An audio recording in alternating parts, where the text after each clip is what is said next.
Hi Maple, the Fib, our favourite as we know, and this one is Second Prize, and I'm continuing from yesterday. I probably won't get to read it all again today. It's quite a bit of a longer story, so maybe a three-parter, but I'll carry on where I left off. I started my picture using the coloured pencils Mr. Carpenter had given me. I drew a zebra crossing, then I drew a car and a boy and a girl waiting to cross.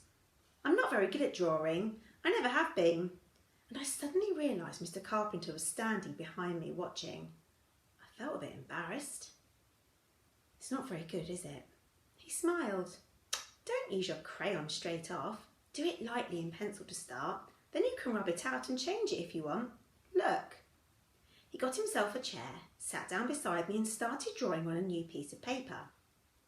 He copied what I'd done, the zebra crossing the car, the boy and the girl, but in pencil like he said. He was a good drawer. Now, what else do you want? A couple of shops? Someone on a bike maybe? I know, let's have a police car. Mrs. Carpenter came in from the kitchen, and when she realised what he was doing, she told him off. Hey, he's supposed to be doing that homework, Denzel, not you.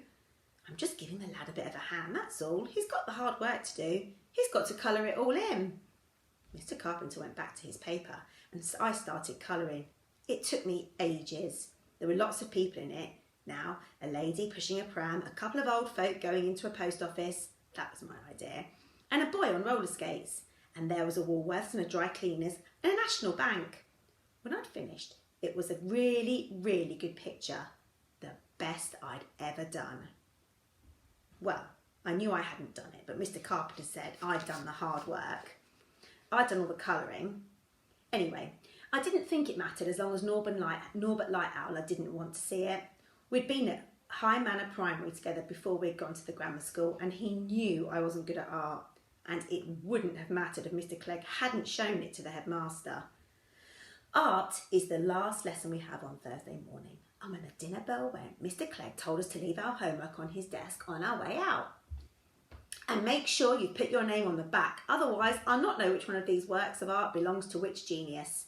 Lighthour, name on the back, lad. Norbert came back and signed the picture. Mr. Carpenter had rolled mine up and put a rubber band around it, which was good because it meant nobody could see it. Norbert had wanted to have a good look, but I told him I couldn't be bothered to unroll it. I bet it's not as good as mine. Norbert took out his folder to show me and David Holdsworth. Look at that. A woodland scene by Norbert Lightowler. It's good, isn't it? It was quite good. A bit messy, but then Norbert's work always was. And he'd put in monkeys and tigers. Holdsworth started laughing. Ha ha! You don't get tigers and monkeys in a wood. That's more like a jungle scene. Norbert had just sniffed and wiped his nose on the back of his sleeve. Well, there are monkeys and tigers in this wood. So tough. And he put it back in his folder. As Norbert was writing his name, I put my picture on Mr. Clegg's desk. I'd signed it on the back the night before. We went off to the playground and I didn't think much more about it. The next time we had art, Mr. Clegg picked out a few of the pictures and told us what was right and what was wrong. You see, look at Hopkins here. This chap here is taller than the Belisha beacon. Everybody laughed and Hopkins went all red. He's always going red. Now, Lightowler's isn't bad at all. Everybody turned round and looked to Norbert. He licked his thumb and wiped it on his chest, all cocky. It's a bit messy. Everybody laughed and Norbert screwed up his nose. But the perspective is good. Mind you, Lightowler, I did say a woodland scene, not a jungle scene. We all laughed again and that was it. We went on to something else. I was a bit annoyed. My picture was so much better than Norbert's, but Mr. Clegg never mentioned it. Well, not then anyway. He did a few weeks later. Well, he didn't. The headmaster did. We were in the middle of a Latin lesson with Mr. Bleasdale when the headmaster and Mr. Clegg came in. The headmaster whispered something to Bleasdale, then all three looked at the class. I thought they were looking at me. They were. Bleasdale told me to stand up. I didn't know what was going on. The headmaster took a pace forward and the whole class was staring at me. I couldn't think what I'd done wrong. This boy has brought great honour to the school. couldn't think what I'd done. Some weeks ago, you were set some work by Mr. Clegg. You were asked to draw a street scene. One of these drawings was quite outstanding, and Mr. Clegg showed it to me. I could feel myself going red. My legs felt like jelly. And I agreed with him. It was outstanding. And I sent this drawing up to London to be considered in this year's National Road Safety Art Competition. My heart was pounding. I tried to swallow, but my mouth had gone all dry. I am delighted to say that this drawing has won a regional second prize in the under-12s category, which means that this lad has come second in the whole country. Mr. Clegg started clapping and the headmaster joined in, then Bleasdale and then the whole class. I thought I was going to be sick. My stomach started to churn. It was churning now in the back of the taxi. I looked out of the window. We were on the main road heading for the city centre. The driver was tapping his fingers on the steering wheel, waiting for the lights to change. So, what's going on at the town hall today? My mum looked at me. She put on her posh voice again.